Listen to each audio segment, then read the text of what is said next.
Шаһардағы аялдамалардың кейбірінің сәні кетіп, көбісінде ескілері тұр. Мамандардың сөзінше аялдаманы жаңарту үшін арнайы жоба бекітілген. Алдымен 3-ші мегаполис орталығындағы аялдама павильондары жаңартылып жатыр.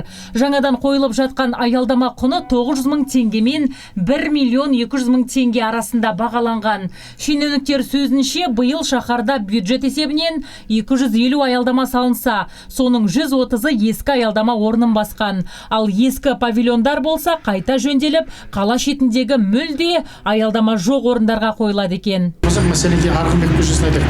Арғынбек көшесін осыдан 5-6 жыл бұрын жекеменшік компания аялдама қызметі деген осы қалада 100-ден аса және аялдамаларды алғандағын осыдан 2 жыл бұрын сол аялдамалар тастап кеткен.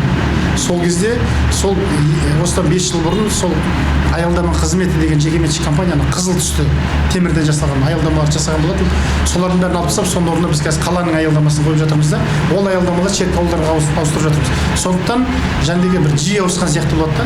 Сонымен қатар қала мен елді мекендерде аялдамалар жетіспеушілігі жасырын емес. Қала әкімінің орынбасары Мақсұт Исақовтың сөзінше, 3-ші мегаполисте 2100 аялдамаға арналған орын бар. Оның 1000-ға жуығында қоғамдық көлік күтетін арнайы павильон жоқ. Ал аялдамамен қамту жұмысы толығымен 2025 жылы аяқталады. Былтыр 250 аялдама орнатылса, биылғы жоспарда дәл сондай. Ал келер жылы 150-і қойылады екен. Ал 3 жылдан соң мүлде аялдама жоқ елді мекендер аялдамаға қол жеткізеді.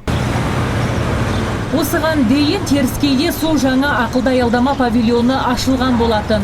Күн суықта тұрғындар арнайы жылытқыш көмегімен жылынып отырады делінген.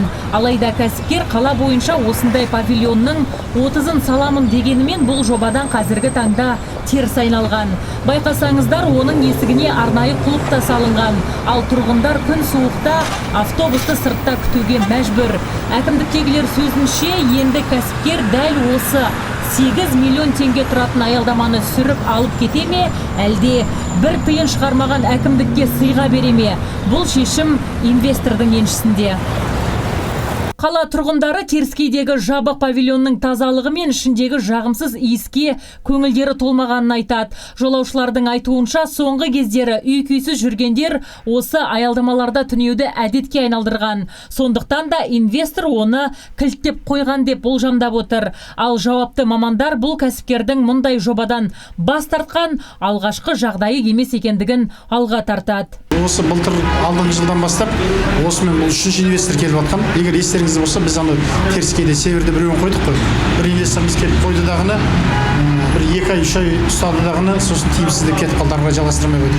Немесе ол инвестор 30 астанып саламын деп келген болатын басында.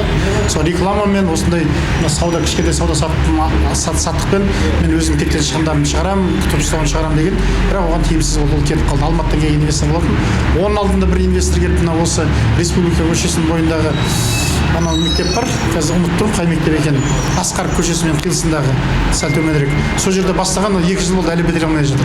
Жуырда 3-ші мегаполис су жаңа 2 смарт аялдамамен толықты. Қазан айының соңына дейін Әл-Фараби ауданы бойынша тағы 8 ақылды аялдама салынбақшы. Бұл жобада толығымен жеке инвестор қаражаты есебінен іске асқан. Бір аялдамаға кеткен қаржы шамамен 8 миллион теңгені құрайды. Ал қоғамдық көлікті күтетін орында вандализм әрекеті орын алмас үшін компания өкілдері 4 бейне бақылау камерасында орнатып қойыпты. Шенеуніктер жаңа инвестор жобаны соңына дейін жеткізуін сұрап отыр. Осыдан бір 2 ай бұрын қаламыздың әкімшілігінің бастамасымен Әл-Фараби ауданында осындай бір 10 смарт аялдамаларын бастауға ниет білдіріп, бүгінде 2 аялдаманың ашылуын жоспарлап отырмыз. Бұл аялдамалар өте ыңғайлы, халыққа қыстың күні жылы болады, жаздың күні салқын болады. Ішінде тегін интернет болады. Андай нелерді смартфондарды, телефондарды зарядтайтын құрылғылар болады. Сондай-ақ аялдамада қоғамдық көлік қозғалысының бағыты бойынша ақпараттық тақта жасақталған.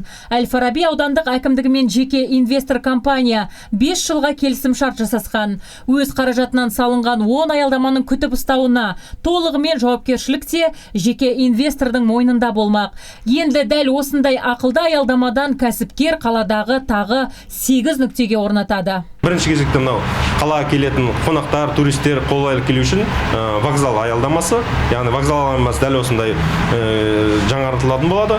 Одан кейін мынау спутник аялдамасы, яғни Түркістан көшесінің екі бетіндегі аялдама, және де мынау жоғарғы базар аялдамасы. Ал тұрғындар шаһардағы аялдамалар сын көтермейді дейді. Оның тазалығына жауаптылар немқұрайлы қарайтындығына да қапалы.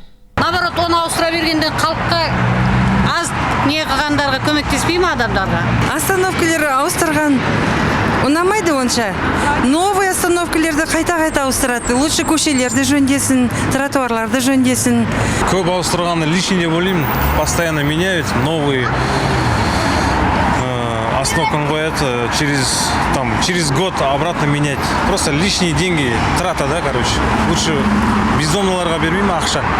Азиза Мадияр, Ербол Мақашев, Антон Семенов, Нарньюз.